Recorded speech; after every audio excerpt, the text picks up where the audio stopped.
Hello, this is Professor Burrows for Criminal Justice 501 Professional Writing and Pro Seminar for Criminology and Criminal Justice. Today we're going to talk about creating effective paragraphs and transitions for organization, coherence, and unity within writing. Learning to write effective paragraphs will help you as a writer stay on track during your drafting and revision stages. Good paragraphing is essential to assist your readers in following a piece of writing. You can have brilliant ideas, but if those ideas aren't presented in an organized fashion, you will lose your readers and fail to achieve your goals in writing. The basic rule to effective paragraphs is to keep one idea per paragraph. If you begin to transition into a new idea, simply transition to a new paragraph. You can have one idea and several bits of supporting evidence within a single paragraph, as well as having several points in a single paragraph as long as they relate to the overall topic of the paragraph. But if those single points start to get too long, then you'll have to elaborate on each of them in their own separate paragraphs. Elements of an effective paragraph.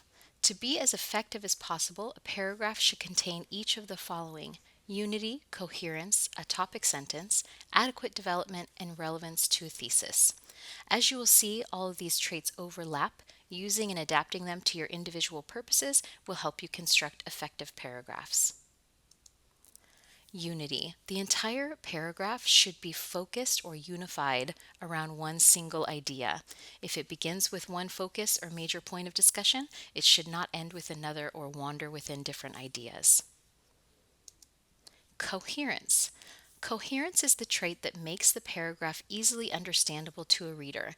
You can help create coherence in your paragraphs by creating logical bridges and verbal bridges for your reader. A logical bridge means that the same idea of a topic is carried over from sentence to sentence. One sentence logically and naturally leads into the next. Successive sentences are constructed in parallel form. Verbal bridges. Verbal bridges help you show the reader the logical progression of your ideas. This can be accomplished by repeating keywords or synonymous words. You can use pronouns to refer to nouns in previous sentences, and you can use transitional words to link ideas from different sentences. A topic sentence. We probably haven't thought about topic sentences since middle school. However, one of the top complaints from other professors regarding student writing is the lack of a coherent topic sentence, which governs the direction that the paragraph is going. So the topic sentence indicates in a general way what the idea or thesis of the paragraph is about. Adequate development. The topic, which is introduced by the topic sentence, should be discussed fully and adequately. This will vary from paragraph to paragraph depending on the author's purpose, but writers should be aware of paragraphs that only have 2 or 3 sentences. It's a pretty good bet that the paragraph is not fully developed if it's that short. Some methods to make sure that your paragraph is well developed. We'll use examples and illustrations, citing data, facts, statistics, evidence, details, etc., defining terms when needed, comparing and contrasting, evaluating causes and reasons, examining effects and consequences, analyzing the topic, and offering a chronology of an event. Within a literature review, of course, the paragraph development will consist of the data as well as showing where the similarities and discrepancies are among studies. Each paragraph should be clearly related to the thesis or overall argument of the paper. Oftentimes, when we're working on an extended research project such as a literature review, the ideas are all relevant in our minds. We know how they all relate. We often have trouble, however, in getting that on the page in a way that's clear to the reader. So we have to make sure everything is explicitly relevant to the topic sentence and, of course, the overall thesis. Each paragraph should directly support the thesis. If a paragraph does not directly support the thesis of the paper, it's not relevant. If this is the case, either the paragraph should be cut from the paper, it should be revised to relate explicitly to the thesis, or the thesis must be revised to include the problem paragraph. 5 easy steps to a well-developed paragraph. If you are already a proficient writer, you're already doing these steps automatically. You've internalized the effective ways to write a paragraph, and so you do this without thinking about it.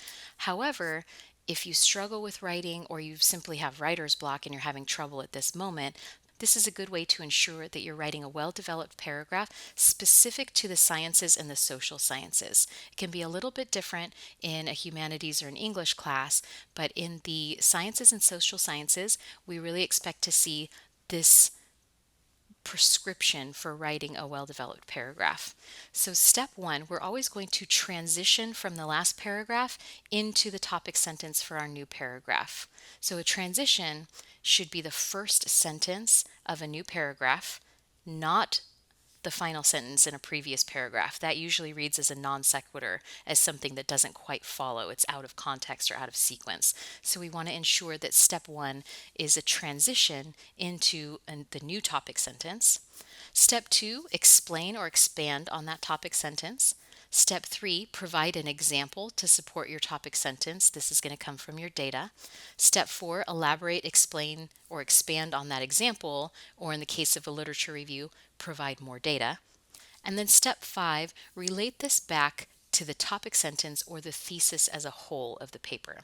Please note that we are not repeating information at any point throughout these steps. We're always building on the content, building on the information, or relating the paragraph back to the thesis of the paper at large. We're always focusing on concision as well, so we want to avoid repetition. Here's an example of an effective paragraph, and we can see how these 5 steps are used. Even though these methods are used to identify gang membership, they do little to ascertain the level of gang involvement. There are gradations of gang involvement usually noted by terms such as wannabe, associate, hardcore, and OG, or original gangster. In a self-report study, Winfrey et al. Found that admissions of gang involvement yielded equal number of wannabes, former gang members, and current gang members. Even though a youth may be identified as a gang member, the designation does not shed light on the extent of gang involvement, which is an inherent problem in gang research. From this example, we can see how all of these steps come into play. So from step 1, even though these methods are used to identify gang membership, they do little to ascertain the level of gang involvement.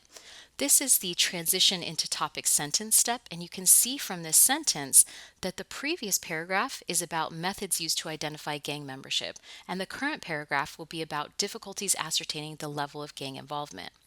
The remainder of the paragraph supports this topic sentence by explaining and or providing data showing the difficulties in ascertaining gang involvement. Step 5, written previously as, even though a youth may be identified as a gang member, the designation does not shed light on the extent of involvement, which is an inherent problem in gang research. This final sentence wraps up the paragraph and relates it back to the topic of the paper overall, which is problems in gang research. So we can see from this one paragraph how all of these steps come into play. We can see what the paper as a whole is about. We can see what the previous sentence was about because we have that effective transition, and it's effective, filled with data, makes sense, and very readable. Here's another example specific to a literature review. Stalking victims can be negatively affected psychologically and physically when the frequency and severity of the stalking episodes escalate, which can interfere with their normal routine. Source. More specifically, stalking victimization often leads to adverse problems such as mild to extreme fearfulness, drug abuse, depression, anxiety, sleep disorders, headaches, and stomach problems. And then 7 sources. As a result, students may turn to college health and counseling centers for assistance. In fact, university counseling centers report that at least 33% of their student clientele desire psychological intervention for crimes of interpersonal violence, including being stalked.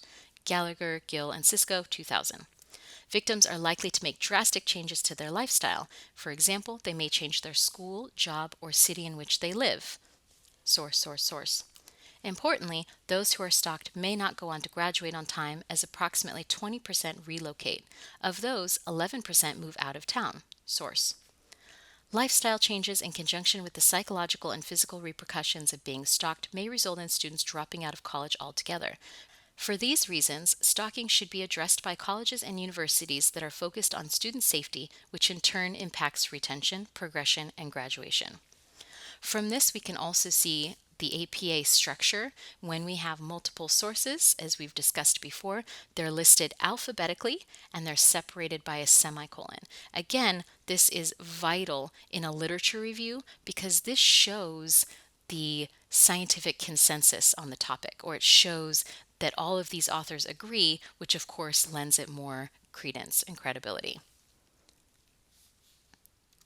For our purposes here, in analyzing the paragraph structure, we can see again that the first sentence is an effective transition into topic sentence. As it's written, stalking victims can be negatively affected psychologically and physically when the frequency and severity of the stalking episodes escalate, which can interfere with their normal routine. We can tell from this nice smooth transition that the previous paragraph was about the increasing frequency of stalking episodes, and the current paragraph is going to be about the negative psychological and physical effects of stalking episodes, which disrupts normal routine. The remainder of the paragraph then supports that topic sentence by providing data showing the negative psychological and physical effects of stalking episodes. The final sentence again relates that data back to the thesis or the overall topic of the paper by saying, for these reasons, stalking should be addressed by colleges and universities that are focused on student safety, which in turn impacts retention, progression, and graduation, which of course is the main thesis of the paper. That concludes this section for paragraphing. Next, we're going to talk about effective transitions. Thank you.